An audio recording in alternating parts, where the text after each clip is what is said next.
Hello, hello. Sir David the Bard. I'm coming to you from the Vatican here in Rome, Italy. I tried to get a audience with the Pope, but when the doorman quit laughing, he said, "No, bards don't come in here. Only general authorities from the Mormon Church who make fun of us." Hey, okay. Now, here's my experience in the Mormon Church. Okay, you know, guys know I've been in there 53 or something years. I've taught seminary, I've taught elders quorum, and I've been a veil worker in the temple. 8 or 14 kids. Maybe I have 18, but those paternity suits, they haven't come in yet. That DNA is still wandering kolob. Anyway, when I was a child in the 60s, 70s, and 80s, I graduated from BYU in 1972, and always in the Mormon Church, the Catholic Church was the great and abominable church. It was common knowledge among every citizen of the Mormon Church that the Catholic Church referred to as the great and abominable church. Now, I have a link down below. I just about passed out, which I do often in this chair.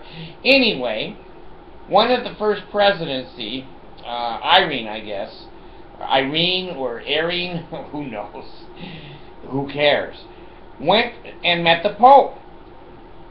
How can this be?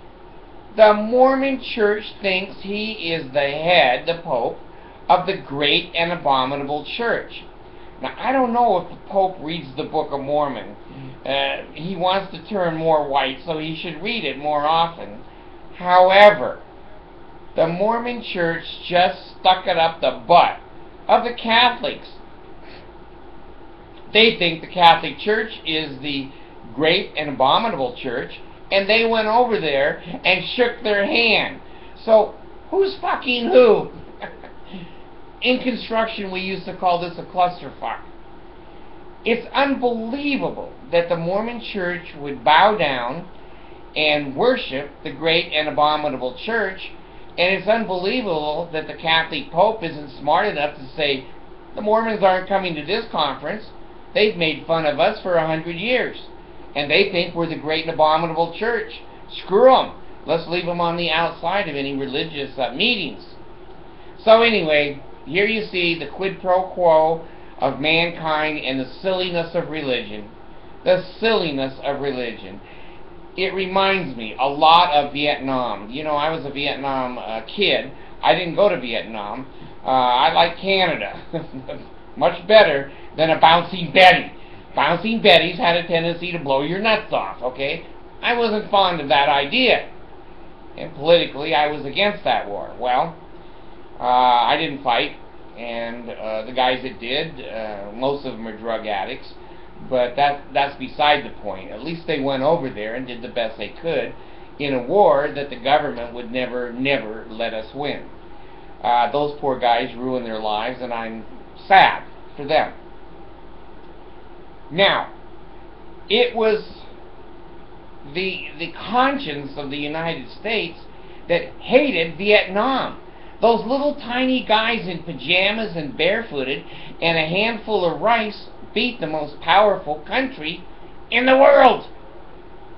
How'd they do that? Well, they were patriotic. They thought we were interfering in a civil war, and they kicked our ass. Anyway, for years and years, we hated the Vietnamese. For years and years, when they rose the American flag, I wouldn't stand up. I wouldn't salute it. I was against the war. Decades and decades have changed. You could get a vacation, one of the nicest vacations in the world, going to Vietnam. It is one of the most beautiful Asian countries in the world. The people are kind. The people are loving. The people are communist. They're happy being communist. And now Vietnam is our friend. 50,000 young men and young women gave up their lives to fight that country because the Mormon, well, the U.S. leaders thought that we should conquer them. It was the wrong idea. And it took 3 presidents. I think Nixon finally stopped the war over there.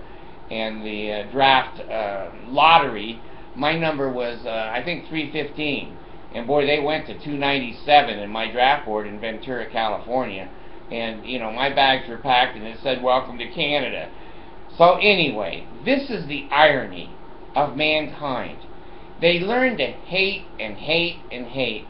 But when it comes to money and vacation time, let's all go to Vietnam and step over the bodies and the graves of the wonderful men and women who went over there under the direction of the Commander-in-Chief of the United States. So, anyway, the Mormons bowing down and the Pope giving the Mormons a blowjob is the funniest thing I've ever seen. It's the most hypocritical.